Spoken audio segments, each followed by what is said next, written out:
Hello everyone, welcome to Aditi's world. আজ সকালে বানিয়ে নিচ্ছি ব্রেকফাস্টে মানে চিড়ের পোলাও যেটা বলে, আমরা তো এখানে পোহা বলি।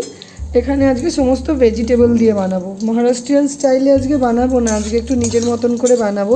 কারি পাতা দিইনি, এখানে নর্মাল একটু জিরে, একটু সরষে আর কাঁচা লঙ্কা দিয়ে এটাকে একটু ভাজি। তো এটা কিছুক্ষণ ভাজা হয়েছে, আমি এখন এই যে আগে থেকে ধুয়ে রাখা ভেজিটেবলটা দিয়ে দিলাম। এখানে গাজর দিয়েছি, বিনস দিয়েছি, একটু ফুলকপি দিয়েছি, ক্যাপসিকাম ইচ্ছে করে দিলাম না, সেটার কারণ বলি। ক্যাপসিকাম না তখনই রান্নায় দেবেন যখন কোনো খাবার মানে ওটা রাখবেন না। আমি আজকে একটু বেশি পরিমাণে করছি, যে সকালবেলা ব্রেকফাস্টে খাবো, একটু থাকলে বিকালবেলা যখন চা নিয়ে বসি একটু গরম করে নিলে পোহা খাওয়া যায়, ভালো লাগে বিকালেও চায়ের সাথে মাঝে মাঝে। তাই রেখে দিলে না, ক্যাপসিকাম কোনো রান্নার মধ্যে করে সেই রান্নাটা যদি রেখে দিয়ে খাবো মনে করি, তাহলে খাবারটাকে নষ্ট করে দেয়। ক্যাপসিকাম বেশিক্ষণ মানে থাকে না, খাবারকে ভালো রাখতে দেয় না।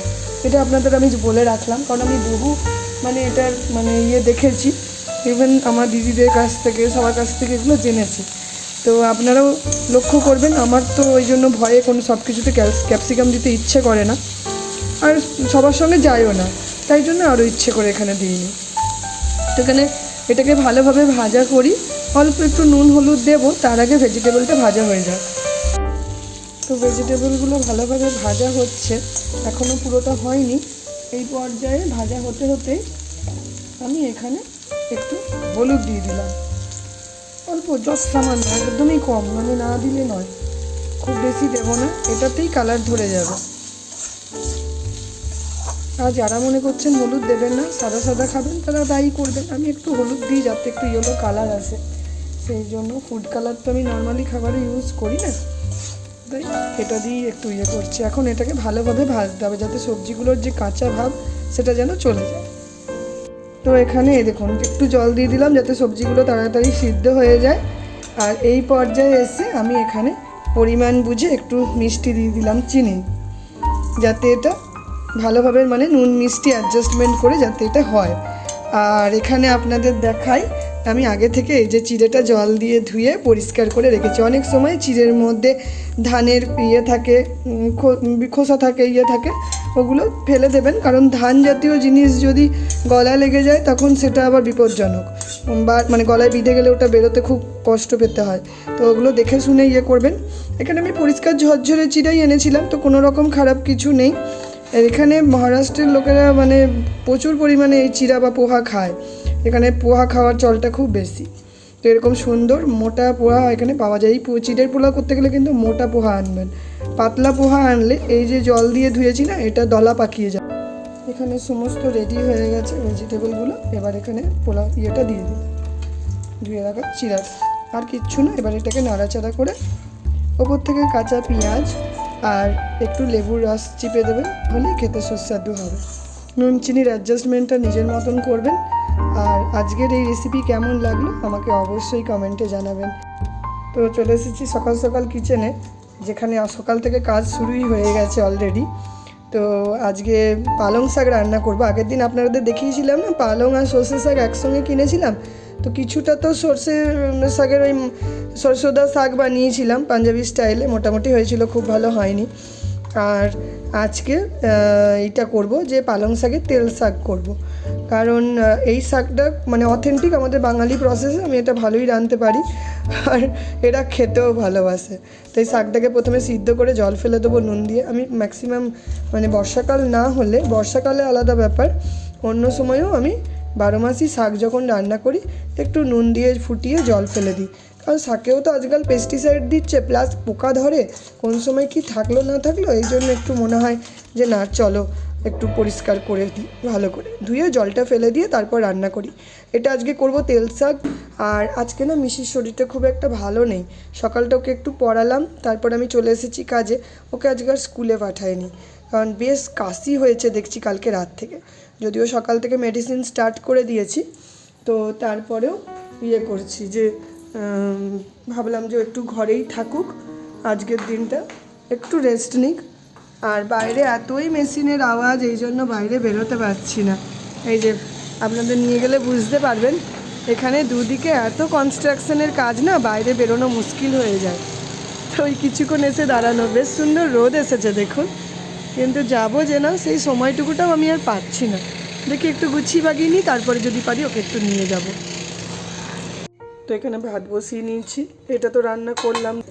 আর এখানে করে নিয়েছি এই যে সমস্ত সবজি দিয়ে, আর ব্রকলি দিয়েছি, বিনস দিয়েছি, গাজর দিয়েছি, সব কিছু দিয়ে মুগ আর এখানে ছিল অড়হর ডাল, সমস্ত মিশিয়ে করেছি, যেটা তুর ডাল এই দিয়ে আজকে রান্না করেছি। আর এখন বানাবো, চলুন দেখাই। এখানে তেল গরম করতে দিয়ে দিয়েছি, হলো চালের পাঁপড়। তো ভাবছি যে এই পাঁপড়টা আজকে ভাজা করবো। এটা দেখলে মনে হচ্ছে পাঁপড় না, তো কিন্তু দাঁড়ান তেলটা একটু গরম হোক, আমি দিই। তেলে দিলে আস্তে আস্তে বুঝতে পারবেন। তেলটা গরম আছে, অল্প অল্প করে ভেজে ভেজে তুলছি। এই যে এটা খুব বেশি তেল গরম করার দরকার নেই, অল্প ভাজাতেই হয়ে যাবে। বেশি মানে ধরতে লেগে গেলে তখন আবার মুশকিল, দেখতে ভালো লাগে না। অল্প তেলে ছাড়লিয়ে দেখুন ভেজে উঠে গেছে। তো চালের পাঁপড়ই জানি, কারণ সাবুর নয়, কারণ আমি বাড়িতে না সাবুর পাঁপড় আনি না। সাবুর পাঁপড় না খুব দাঁতে চিটিয়ে যায়, মানে ভাজার পরেও তো ভালো লাগে না। এটা বেশ চালের পাঁপড়, এটা ভালো, বেশ সুন্দর। এখনও কিন্তু সূর্যাস্ত হয়নি, দেখতে পাচ্ছেন? এই যে নিচে প্রচুর আলো আছে, এরা সব খেলা করছিল বাচ্চাগুলো একটু আগে এখানে নিচে, এখন সব ওই সাইডে গেছে। মিসিও ছিল, নিয়ে গেছিলাম সৌমিকে একটু নিচে। চলুন আমি কি করছি দেখাই। আমি আসলে চা বসিয়েছি, সন্ধে সন্ধে হয়ে আসছে, তো সন্ধেবেলা সৌমিক আজকে বাড়ি থেকেই ওয়ার্ক ফ্রম হোম আছে ওর, তো ভাবলাম চা বসিয়ে দিই, একটু আস্তে আস্তে চাটা হোক। একটু আদা গোলমরিচ এইসব দিয়ে বসিয়েছি। আর এখানে নিয়ে নিয়েছি ফুলকপি, খুব সুন্দর তাজা দেখুন ফুলকপিটা। ভাবছি একটু ফুলকপির পকোড়া করব। তো ফুলকপির পকোড়া বানানোর জন্য এখানে বেসন নিয়েছি। আচ্ছা, আমার কাছে না চালের গুঁড়ো ছিল না, তার অল্টারনেট আমি একটা জিনিস নিয়েছি, ওটা দেখাচ্ছি পরে।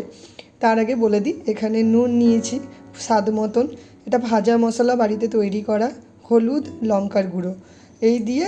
আর ওই যেটা ইনগ্রেডিয়েন্টস বললাম সেটা হচ্ছে এই দেখুন, বাড়িতে অল্প একটু সামান্য পরিমাণে পোহা, জাস্ট নামমাত্র জলে ধুয়ে এটাকে এর মধ্যে দিয়ে দিতে হবে, এরকম করে হাতে ভালো করে দলা পাকিয়ে, তাহলেই একটা সুন্দর ক্রিস্পি ভাব চলে আসে। এটা দিয়েই মানে ব্যাটারটা বানাবো। দিয়ে এই ব্যাটারের গোলায় ভালো করে মানে কপিগুলোকে ইয়ে করে বানাবো, খেতে খুব মুচমুচে হয়, সুন্দর হয়। চলুন ধীরে ধীরে বানাই, তারপর দেখাচ্ছি। এখানে আমি ব্যাটারটা বানিয়ে নিয়েছি, একটু থিক ব্যাটার রেখেছি। এরপরে আস্তে আস্তে কপির সাথে মিশিয়ে এটাকে তেলের মধ্যে ছাড়বো। তার আগে বলে দিই, কপিগুলো শীতের হলেও অনেক সময় কপির ভিতর পোকা থাকে, তার জন্য আমি এটাকে নুন জলে ভালো করে এটাকে সিদ্ধ করে নিচ্ছি। হাফ সিদ্ধ করে নিলে ভাজাটাও তাড়াতাড়ি হয়ে যায়।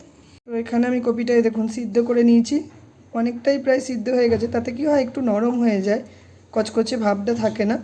এটা একটু ঠান্ডা করতে দিলাম, একটু ঠান্ডা হলেই আমি এটা আমার আগে থেকে এই যে রেডি করে রাখা ব্যাটারের মধ্যে আমি মিশিয়ে দেবো। আর এখানে আমি তেল গরম করতে দিয়ে দিয়েছি কড়াইয়ে। তো এখানে ভালো করে কপিটা ব্যাটারের সাথে সুন্দরভাবে মিশিয়ে নিচ্ছি। তো এখানে ব্যাটারটা রেডি করে নিয়েছি, আর এখানে তেল গরম হয়ে গেছে, চলুন অল্প অল্প করে দিয়ে দিই।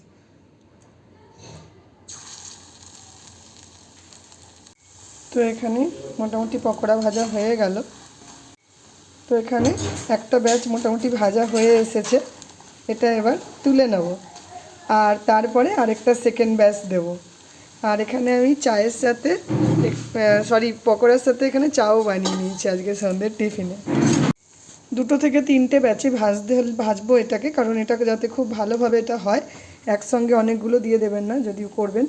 এখানে একটা ব্যাচ আমি ভেজে তুলে নিয়েছি, এখানে আরেকটা ব্যাচ দিলাম ভাজতে, আর থার্ড এটা দিয়ে আমি শেষ করব। আর এই সুন্দর পকোড়াগুলো ক্রিস্পি কুরকুরে, এই পকোড়াগুলো আমি সার্ভ করব এই টমেটো কেচাপের সাথে। আপনারাও এইভাবে সন্ধ্যের দিকে টিফিনে চায়ের সাথে এরকম পকোড়া বানিয়ে খান শীতের মরশুমে, আশা করি ভালো লাগবে। আর খুব সিম্পল ওয়েতে এটা বানানো যায়, আর ক্রিস্পি করারা হয়, এত ভালো খেতে লাগে সন্ধ্যের টিফিনে। সকালে বলবো না, কারণ খুবই অয়েলি, তো মর্নিং ব্রেকফাস্টে না খাওয়াই ভালো, সন্ধ্যের স্ন্যাক্সে ভীষণ ভালো লাগবে। বাচ্চারা মাঝে মাঝে মুখের স্বাদ পাল্টাতে এগুলো করে দিতে পারেন। তো সমস্ত কাজকর্ম সেরে চলে এসেছি রুটি করতে। তো আজকে হঠাৎ শেয়ার কেন করছি আপনাদের সাথে দেখাই। এটা কিন্তু অ্যাকচুয়াল মানে গমের আটার বা রুটি নয়, এটা অ্যাকচুয়ালি গমের আটার সাথে আমি একটু রাগির আটা মিশিয়েছি। রাগি, বাজরা, জোয়ার এগুলো তো হেলথের জন্য খুব ভালো জানেন, লো জিআই লেভেল আছে। যারা মানে ডায়াবেটিক পেশেন্ট বলুন, নর্মাল যে কোনো পেশেন্ট এই রুটি খেতে পারে। তো আজকে দুটো আটাকে মিক্স করে বানিয়েছি। আমি যখন মাকায়ের আটায় রুটি বানাই ওটাও আপনাদের সাথে আমি শেয়ার করেছিলাম, আর আজকে এটা করেছি রাগির আটার রুটি। রাগি কিন্তু বাচ্চাদের জন্য ভীষণ উপকারী, বাচ্চা বড় সবাই খেতে পারে। তো আপনারাও যারা যারা এখনও পর্যন্ত খাননি তারা বলবো রাগির আটার রুটি একবার খেয়ে দেখবেন, আশা করি ভালো লাগবে।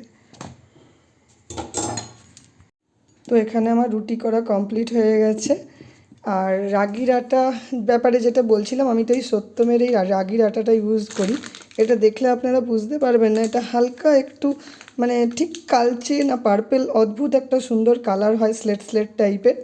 আর শুধুমাত্র এই আটা দিয়ে রুটি করা কিন্তু টাফ, তার জন্যই আমি একটু যেটা গমের আটা বলুন মানে সেটা ইউজ করি, একসঙ্গে দুটোকে মিশিয়ে তারপর বানাই।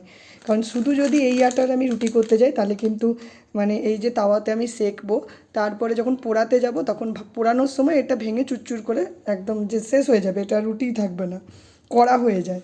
তার জন্য এটার সাথে একটু মানে গমের আটা মিশিয়ে তারপর রুটি করি। তো অল্প পরিমাণে গমের আটা দেবেন, যদি মানে 3 ভাগ যদি এই আটা দেন তাহলে আমি বলবো 1.5 ভাগ এই মানে গমের আটা মানে এই রাগির আটা দেবেন। তো মানে মিলিয়ে মিশিয়ে করবেন। রাগির আটা যদি রাগির আটা যদি 3 ভাগ দিচ্ছেন তাহলে গমের আটা 1 ভাগ বা 1.5 ভাগ দিলেও হবে, তাতেই হয়ে যাবে। তো চলুন, আজকে একটা দারুণ জিনিস আপনাদের সাথে শেয়ার করলাম। যদি ভালো লাগে তাহলে অবশ্যই আপনারাও রান্না করে খান, কেমন লাগবে আমাকে জানাবেন। আর আজকের মতন আমি ব্লগটা এখানেই এন্ড করছি। আপনারা ভালো থাকুন, সুস্থ থাকুন, এই বলেই আজকের মতন শুভরাত্রি।